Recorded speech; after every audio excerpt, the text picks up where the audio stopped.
What are the qualities of a really good brand? Strong brands, really, brands that you would say have a real traction in the marketplace, will have a number of important qualities. Obviously, the first is they will have high levels of awareness. So people will know about them and recognize them when they see them. And that might be the physical product, or it might be the visual identity, the design manifestation.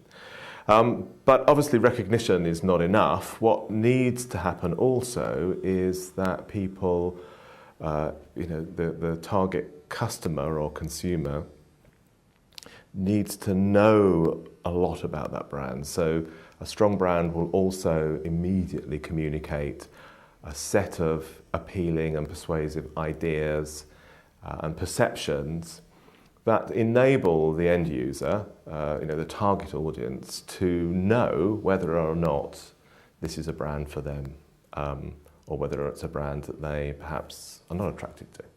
Brands are really useful ways of firstly conveying all that information instantly. So think of any brand you like, any brand that you could imagine, say BMW or British Airways or in any sector, and immediately your head is filled with a raft of important information about what the brand does, but as much as that, what it's like and how it appeals to you and connects with you. And so its function, therefore, is to enable you to choose one thing from another, often in markets where there is very little actual difference between the product. So a BMW, I'm sure BMW would probably be horrified for me to say this, but a BMW is a car like an Audi is a car, like a Mercedes is a car, and they've all got four wheels and an engine and air conditioning and all that type of thing. But the way people feel about them, because of the information and awareness and perception that they have, enables them to decide whether or not one is better for them or right for them or says the right things about them than another. Can you give us an example of a brand you have helped?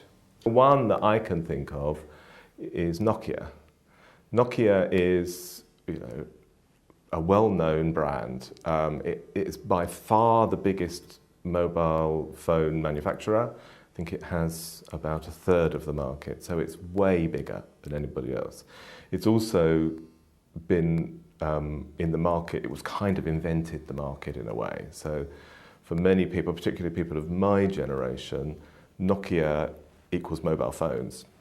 We've helped them in a couple of important ways. Firstly, in a market that's changed and a brand that's expanded hugely in terms of what it offers, we help them with the question of what is it that Nokia is about and how does it relate to its customers, its broad range of customers, in ways in which its competitors don't. So to give it that element of choice, so why I should choose a Nokia over a Motorola, in addition to what it looks like and what it does, so what the brand is about. So they're on what you might call technically the master brand. And we've also helped them with developing certain parts of their offer in order to react to the market and also to keep the brand fresh. So we worked with Nokia on their N series, which is one of their more technological phones, multimedia phones, though they don't like to call them phones anymore because they do so much more, in order to satisfy the needs that emerging customer group has, primarily younger consumers who want to be able to do all sorts of things with their phones or devices. But also in order to sharpen Nokia's brand image as a technology leader. It was important that it had products in those areas.